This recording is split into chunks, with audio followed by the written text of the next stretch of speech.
Chapter 14. Beneath the Silence. Finnley Sparks felt the tremor pulse through the ruins, sending dust curling through the air. Something was waking up.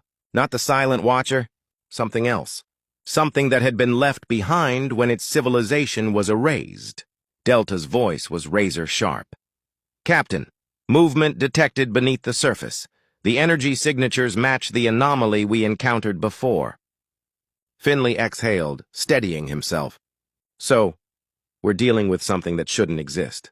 Love that." The transmission pulsed again, an echo of a lost voice, ancient and splintered. "We were erased, but something remained. It must not wake." Finnley's pulse spiked. They weren't just standing in the ruins. They were standing on top of something that was never meant to be found. The ground fractured.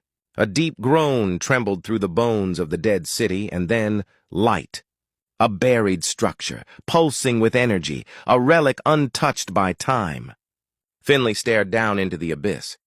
He had come here for answers, and now he was standing at the threshold of a secret that had survived the Watcher's judgment. Finnley Sparks stood at the edge of something forbidden. The ruins trembled beneath his feet, the pulsing structure below waiting, a relic untouched by time, buried beneath the erasure of an entire civilization. The transmission echoed one last time. "We were erased, but something remained. It must not wake." Finnley's pulse thundered in his chest.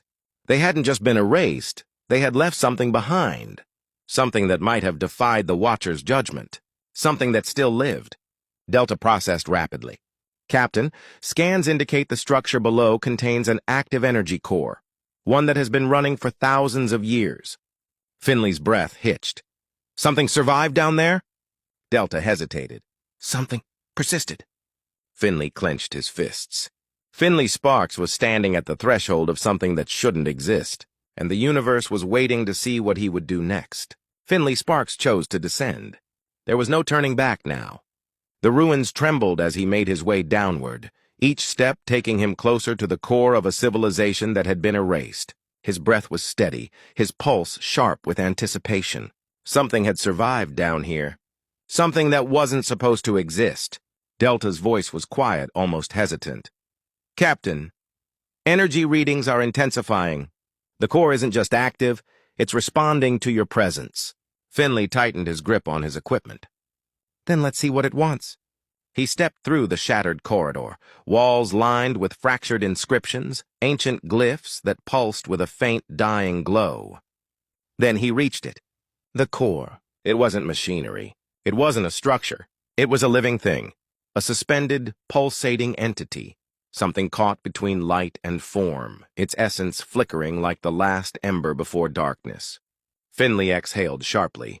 The last remnant of an erased civilization. Then it moved. And Finnley Sparks realized too late it was waiting for him. Finnley Sparks stood frozen before the entity. It was alive, but only just. A fractured remnant, pulsing between existence and erasure, its form barely holding together. It had survived what nothing else had, and now it was reacting to him. Delta's voice was sharp. "Captain, the energy fluctuations are rising. It's responding to your presence, directly." Finnley clenched his fists. "Because it knows I'm here for answers." Then, the entity stirred. A pulse rippled through the ruins. Finnley felt it. An echo of thought, not words, but something deep, something waiting to be heard. And then it spoke. Not in sound, not in language, but in pure understanding. Finnley's mind filled with fractured memories, pieces of a lost civilization, the moment before they were erased, the choice that had doomed them. They hadn't tried to conquer. They hadn't tried to destroy. They had tried to survive, and the Watcher had seen them as a mistake. Finnley's breath hitched. This remnant, it was all that was left of a civilization that had refused to accept erasure. It had resisted. It had held on. And now, Finnley Sparks was standing before the last impossible piece of what should have never existed. Then, the ruins shuddered again. The entity pulsed violently, and Finnley realized he wasn't the only one trying to reach it. Something else was coming, something that knew this remnant was still alive.